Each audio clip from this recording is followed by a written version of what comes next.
What's going on, everybody? This is your boy V, and this is Reviews TV, and we are talking about Mortal Kombat today, people. I've been so excited to talk about this movie. I've been waiting to see it for months, for about a year and a half since it came into production, and I'm just excited to tell you guys how I feel about the movie. Now, before we begin, please hit that subscribe button down below. Hit the like button. Please tell me if you've seen this movie, if you watch it on HBO Max, or if you've seen it in theaters, people. I'm trying to get to 100 subscribers, so please share the love, subscribe, tell everybody about this channel. So, going into this movie, I will say I had a pretty good time with this movie. This movie will definitely divide some critics and audience like they always do, but I feel like that this movie did what it needed to be do for the fan service at the moments. And I do believe that there are some things that are, a little bit wrong with it. I'm going to talk about that a little bit later in this video. But overall, this is a pretty good movie, especially for the fans of the Mortal Kombat franchise. And I think they did a pretty good job, delivering on what needed to be done. So, people, let's go into the plot. So, we have, after learning that his dragon shape birthmark singles him out to compete in the legendary Mortal Kombat tournament against Shang Tsung's evil plan, Cole is whisked away by fellow competitors Jax, Miss Blade, and Kano to meet Raiden and Monk Liu Kang, from whom he will learn about his true lineage and supposedly unlock his secret superpower. Now, people, most video game adaptations usually fail. They don't really deliver on a lot of things, and they kind of fumble the bag and stuff like that. But I believe that Mortal Kombat, tried to adapt some of the video game things, and they tried to make it a little bit better for the casual audiences. So I do believe if you're a casual audience, you still can go into this movie and kind of get a gist of what's happening. You might have to ask a friend or something like, hey, what's going on? What is this character and who is this? But overall, I think the plot is kind of outlined enough to where, a casual audience will understand what's going on. And going forward to the characters first. The protagonists, these writers created a new character for this franchise, and his name is Cole Young. And I'm going to tell you guys, I just did not like his character. I think he's just a traditional cliche, protagonist who's just trying to get saved and trying to, earn his powers and trying to defeat, the evilness, of what he's facing.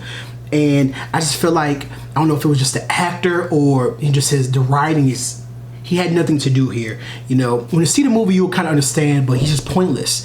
I feel like that the Mortal Kombat, people could have brought in either, we could have got, our boy that we all love, Johnny Cage, or we could have got Takita's storyline kind of like, in there. And, going forward, I'm not going to give you guys like any, too big of a spoilers, but I just want to tell that I just did not care for Cole Young at all. He didn't bring anything to the table.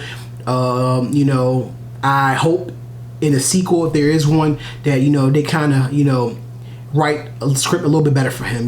Give us a protagonist you want to root for. I just didn't really root for Cole Young, So going forward to the other characters, people. First, let's talk about Sub-Zero. He is the man in this movie. Sub-Zero is so menacing, and when he's on screen, you just feel his presence. Like anytime something can go wrong, and that rivalry between him and Scorpion is legendary. But Sub-Zero, he steals the show, and I kind of wanted more from him. They didn't really have him in the movie too much, but when he was on screen, people, he's magnificent. The actor, his role is just, menacing to the core. And, he's one of the best characters in this whole franchise. And, of course, we have Jax. Jax definitely surprised me. He definitely, Mehcad Brooks, who was playing him, did a good job playing Jax. I liked his character a lot. I didn't know he was going to bring to the table. And Jax surprised me. And then you have Miss Blade and Kano. Those two are hilarious, going back and forth. Kano was definitely a good old comedic, highlight of the movie. And I definitely enjoyed him a lot. So I would say, don't expect, too much from this script, people. The script is a little weak, I would have to say the script's kind of flat. It falls on his face a little bit. A couple of moments hit, but then sometimes the moments don't hit. And I'm just like, why do you guys have to put that in the movie? But, Mortal Kombat is very campy. It's very, cheesy at times. So we have to, take what we can get, you know. But I do hope going forward that they can try to improve on the script, because this franchise can be something huge, you know. Now let's go into what I loved about it. First, people, the fighting, man, it just took me back to being a young kid with my brothers and my friends and playing the game and wanting to play with, you know, Scorpion, or if I was, you know, trying to play with Takeda and stuff. Like the fighting sequences and the choreography of it is, to me, is magnificent. You know, sometimes you can tell the CGI is a little bit, you know, a little bit low budget, you know, given the budget that they did have, but I think they delivered. The action sequences just take me back as a kid, and oh my gosh, I fell in love with the movie with that aspect, you know. I think they delivered on that, you know. The action is top notch, you know.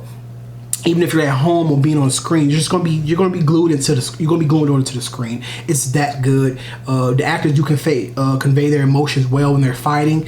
It just delivered on that aspect, you know.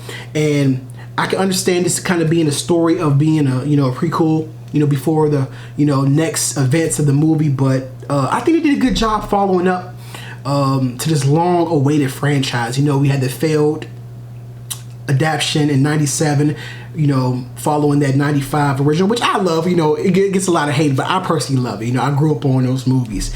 But I think it did a good job, you know, delivering, especially to the fans who've been waiting on those movies for a long time. It did a good job, you know.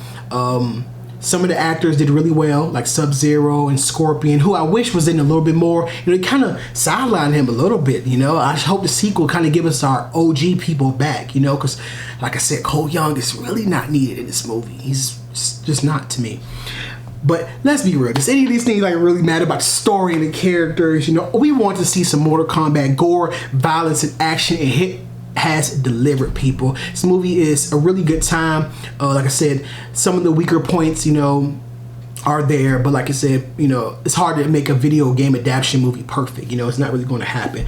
But for the average viewer, I think they will personally like it. But for a movie, Mortal Kombat fan, I think they're going to be very pleased and satisfied with what they're giving us today. So, people, I'm going to give Mortal Kombat a B-. I personally really like this movie. I'm looking forward to, you know, the next steps they do, because they do have a really great franchise again in their hands, and they can just tweak a little bit and make the protagonist a little bit more stronger and kind of, you know, listen to the fans and what we want from the sequel. So everybody, please subscribe once again, hit that like button. I will be talking to you guys soon. I appreciate everybody for the love. Comment, like I said, if you've seen it in HBO Max, or you're going to the movies this weekend and see with your friends, family, tell me in the comments. I'll talk to you guys soon. Peace out.